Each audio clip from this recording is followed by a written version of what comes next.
Ovo je osjećaj slobode.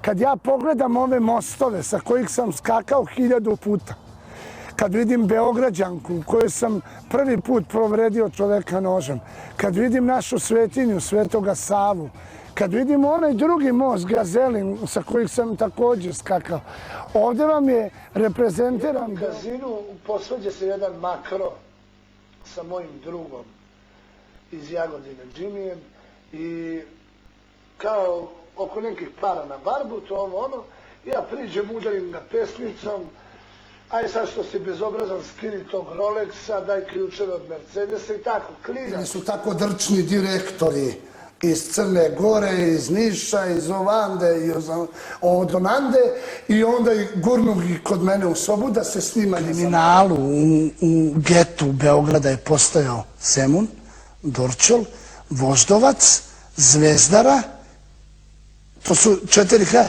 i malo centar Beograda, to je ona čuvena Sarajevska, Voja Krstarica, Buca Al Capone, Džambasi i tako dalje.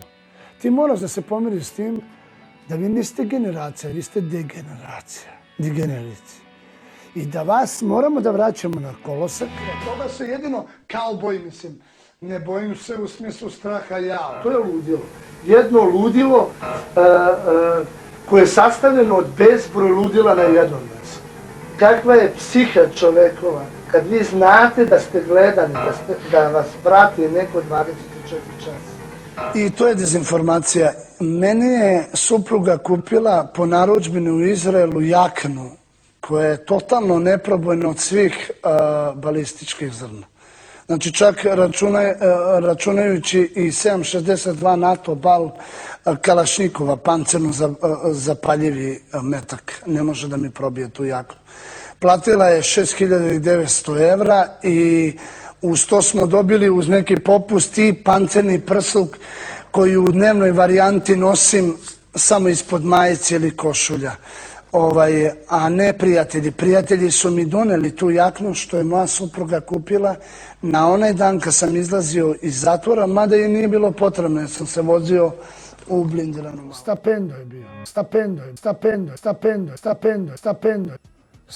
je bio. Evo, na primjer, ovdje je jedan metak koji me stalno podsjeća na jedan neuspjeli atentat u Atini. Ja, na primjer, znam počinioce tog sramnog čina na mene i znam gdje žive, šta rade, sve.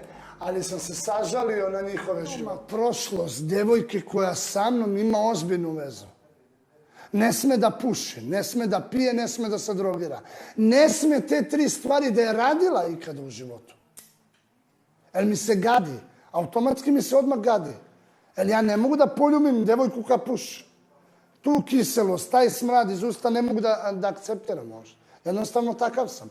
Da je najlepša na svetu, da je Linda evanđelista, Heidi Klum, ne mogu da je poljubim u usta. Jer imam utisak da ljubim pepeljaru.